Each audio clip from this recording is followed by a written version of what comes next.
श्री स्वामी समर्थ. मित्रांनो, मिठाच्या आत असलेल्या आकर्षणामुळे सकारात्मक ऊर्जेचा संचार आणि त्यावरील उपायांमुळे आयुष्यातील अनेक समस्या संपतात. आपल्या जीवनात मिठाची चव खूप महत्त्वाची आहे. जेवणामध्ये मीठ जास्त असो किंवा कमी असो, नुकसान तर होतं. मीठ हे आरोग्याशी संबंधित समस्या दूर करते आणि ज्योतिषशास्त्राशी संबंधित समस्या देखील दूर करते.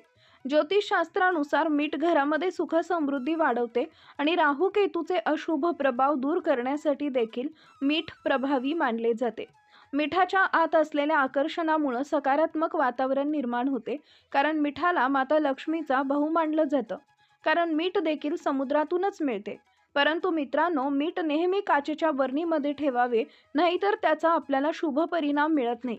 मिठासाठी वेगळी बरणी असावी. काचेच्या स्वच्छ बरणीमध्ये मीठ भरून ठेवावे. त्याच्यामध्ये चमचा देखील ठेवावा. चमचा तुम्ही प्लास्टिकचा वापरला तरी देखील चालेल, परंतु स्टीलचा वापर करू नये. जर तुम्ही कोणत्या वेगळ्या डब्यामध्ये असं मीठ ठेवलं असेल, तर आजच मिठासाठी एक नवीन काचेचा डबा किंवा बरणी तुम्ही आणून ठेवा. कारण ज्या उपायांविषयी आम्ही तुम्हाला एक गुपित गोष्ट सांगणार आहोत, त्याच्याविषयी तंत्रशास्त्रामध्ये लिहिलंय की हे सांगितल्याप्रमाणे तुम्ही मिठाच्या डब्यामध्ये ती वस्तू लपवली तर तुम्ही तुमच्या आयुष्यातील सर्व अडचणींपासून सुटका मिळवणार. सर्व अडचणींपासून मुक्ती मिळेल व जीवनामध्ये सुख, समृद्धी, धन, दौलत सर्व काही मिळेल. मित्रांनो, एका गोष्टीला समजून घ्या. ज्या व्यक्तीच्या घरामध्ये मिठाचा डबा असतो, तो सरळ सरळ त्या डब्याच्या आर्थिक दृष्टीनं संबंधित असतो. मीठ आणि हळद कधीही एकत्र एका डब्यामध्ये किंवा मग मसाल्याच्या डब्यामध्ये ठेवू नये किंवा मिठाच्या शेजारी हळदीचा डबा ठेवू नये. यामुळे घरामध्ये आर्थिक चणचणींचा सामना करावा लागतो. पुढे जाण्याआधी माझी तुम्हाला नम्र विनंती आहे की तुम्ही जर चॅनलवर नवीन असाल तर चॅनलला सबस्क्राईब करा आणि बेल आयकॉन देखील प्रेस करा. तसेच कमेंट बॉक्समध्ये जय श्री माता लक्ष्मी, जय श्री स्वामी समर्थ अवश्य लिहा. माता लक्ष्मी तुमच्या घरी धनाचा वर्षाव करेल. मित्रांनो, संपूर्ण माहितीसाठी व्हिडिओ शेवटपर्यंत नक्की पहा. तुम्हा सर्व दर्शकांना नम्र विनंती आहे, कारण हे उपाय आपल्याला पूर्णपणे समजणं फार गरजेचं आहे. आपल्या सर्वांच्या जीवनाचा मीठ हा अविभाज्य घटक आहे. जर जेवणामध्ये मीठ जास्त झालं तर अन्न चांगलं लागत नाही आणि मीठ कमी असेल तर त्याची चव चांगली लागत नाही. मिठाचं असं आहे की जास्त झालं तरी सुद्धा खारट लागतं आणि कमी झालं तरी सुद्धा चव लागत नाही. मिठाचे अनेक उपाय आहेत, ज्यामुळे आपल्याला दीर्घायुष्याची देखील प्राप्ती होते. ज्यामुळे अनेक काही गोष्टी आहेत ज्यानं आपलं आयुष्य कमी करतात. अशा गोष्टींना कसं टाळावं किंवा मिठाचा उपयोग कशा पद्धतीनं करावा, याबद्दल अनेकांना फार माहिती नसते. म्हणूनच आज आम्ही तुम्हाला स्वयंपाकघरातील मिठाचा उपयोग कशा पद्धतीनं करायचा आहे हे सांगणार आहोत. आपल्या जीवनामध्ये अनेक संकट, अडचणी येत असतात. ती संकट मिठाच्या सहाय्याने दूर करण्यासाठी काही महत्त्वाचे उपाय आज आपण जाणून घेणार आहोत. मिठाचे अनेक प्रकार आपल्याला पाहायला मिळतात, जसे की काळे मीठ, सैंधव मीठ, समुद्रातील मीठ आणि आपण जे घरामध्ये वापरतो ते सामान्य मीठ. असे वेगवेगळे मिठाचे प्रकार आपल्याला पाहायला मिळतात. हे मीठ आपल्याला सहज वेगवेगळ्या ठिकाणी उपलब्ध सुद्धा होते.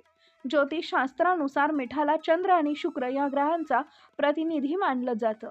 ज्योतिषशास्त्रानुसार स्टील किंवा लोखंडी भांड्यामध्ये मीठ ठेवलं तर शनी आणि चंद्र यांची युती होते आणि हे आपल्यासाठी खूपच घातक सिद्ध होते. हे रोग आणि शोकाचं कारण बनतं. मिठाला प्लास्टिकच्या भांड्यामध्ये सुद्धा ठेवू नये. मिठाला काचेच्याच बरण्यांमध्ये ठेवलं पाहिजे, म्हणजे त्याचा वाईट प्रभाव आपल्या जीवनावर जाणवत नाही. मीठ सांडलं तरी सुद्धा ते अपशकुन मानलं जातं. मीठ पडल्यास शुक्र आणि चंद्र या दोन्ही ग्रहांचा कमजोर होताना दिसतात. स्वयंपाक करताना मीठ कमी जास्त झाले तरी आपण नंतर टाकू शकतो, परंतु स्वयंपाक करताना भाजी चाखून पाहू नये. त्यामुळे आपल्या घरामध्ये आणि जीवनामध्ये दारिद्र्यता येते. भगवंताला नैवेद्य दाखवल्याशिवाय आपण अन्न खाऊ नये. भगवंताला नैवेद्य दाखवल्यामुळे त्या अन्नामध्ये, नैवेद्यामध्ये भगवंताची सात्विकता आणि शक्ती उतरत असते. आपल्या शरीरामध्ये यामुळे चांगले विचार, आचार निर्माण होतात आणि मनातील विचार चांगले बनतात. असं म्हटलं जातं की जसं की अन्न म्हणून अगोदरच भगवंताला नैवेद्य दाखवावा. मीठ थेट कोणाच्या हातावर ठेवू नये, यामुळे चांगले संबंध खराब होतात. लाल किताबच्या लेखामध्ये आपण मिठाचे काही उपयुक्त गुणधर्म, लाभ कसे आहोत ते जाणून घेणार आहोत. जर तुमच्या घरामध्ये सुद्धा अनेक अडचणी येत असतील, अनेक अडचणी निर्माण होत असतील, तर या उपायांच्या सहाय्याने तुम्ही तुमच्या जीवनातील सर्व समस्या नष्ट करू शकता. त्याआधी व्हिडिओला लाईक करा आणि त्याचबरोबर माता लक्ष्मीची कृपादृष्टी तुमच्यावर सतत प्राप्त होणार आहे म्हणून एक कमेंट सुद्धा नक्की करा। तर पहिला उपाय म्हणजे आपल्याला आधी काळं मीठ घ्यायचं आहे। ते नीट एखाद्या लाल कपड्यामध्ये ठेवून त्याची एक परचुंडी म्हणजेच गाठ बांधून आपल्याला बनवायची आहे। ही पुरचुंडी आपल्याला मुख्य प्रवेशद्वाराजवळ लावायची आहे, त्यामुळे तुमच्या घरामध्ये नकारात्मक ऊर्जा प्रवेश करणार नाही। मिठाची पुडी जर तुम्ही तुमच्या तिजोरीमध्ये ठेवली तर यामुळे तुमच्या घरामध्ये पैशामध्ये वाढ होईल। तुमची तिजोरी नेहमी पैशाने भरलेली असेल व माता महालक्ष्मीची कृपा सुद्धा तुमच्यावर सदैव राहील। या उपायाने नेहमी आपल्या घरामध्ये सुख शांती वास्तव्य करत असते। जर कुटुंबातील सदस्यांमध्ये सतत वाद किंवा भांडणं होत असतील तर दररोज पाण्यात मीठ टाकून संपूर्ण घर पुसून साफ घ्यावे। असं केल्यानं घरातील नकारात्मक ऊर्जा नष्ट होते। मात्र गुरुवारच्या दिवशी हा उपाय करू नये। वातावरणामध्ये शुद्धता वाढते, यामुळे कुटुंबातील सदस्यांमध्ये परस्पर प्रेम टिकून राहते। ते नेहमी एकमेकांना साथ देतात। जर तुम्ही हा उपाय रोज करू शकत नसाल तर किमान मंगळवारी तरी करावा।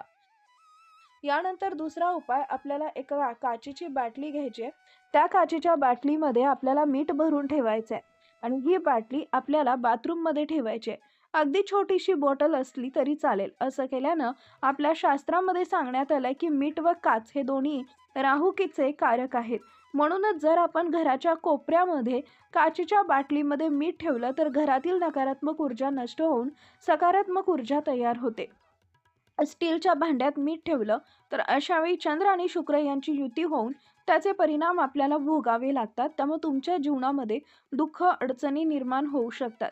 घरामध्ये नेहमी पैसा खेळता राहावा, तसेच नवीन पैसा सतत येत राहावा असं वाटत असेल तर एक काचेचा ग्लास किंवा मग छोटीशी बरणी घेऊन त्यामध्ये मीठ ठेवा आणि हे मिठानं भरलेला ग्लास किंवा बरणीमध्ये आपल्याला घराच्या नैऋत्य कोपऱ्यात ठेवायचं आहे। असं केल्यानं घरामध्ये पैसा नेहमी खेळता राहतो। आपल्या घरामध्ये नवीन पैसा येत राहतो।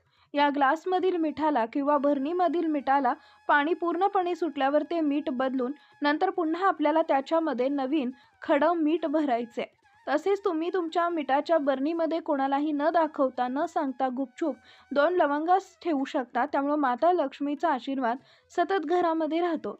घरामध्ये धनधान्याची आणि पैशांची कमतरता भासत नाही। त्यामुळे मिठाच्या डब्यामध्ये 2 लवंगा नक्की ठेवा। लवंगा साबूत असाव्यात, त्यावरची फुलं देखील असावीत। तुटलेल्या लवंगा किंवा अर्धा असलेल्या लवंगा ठेवू नयेत।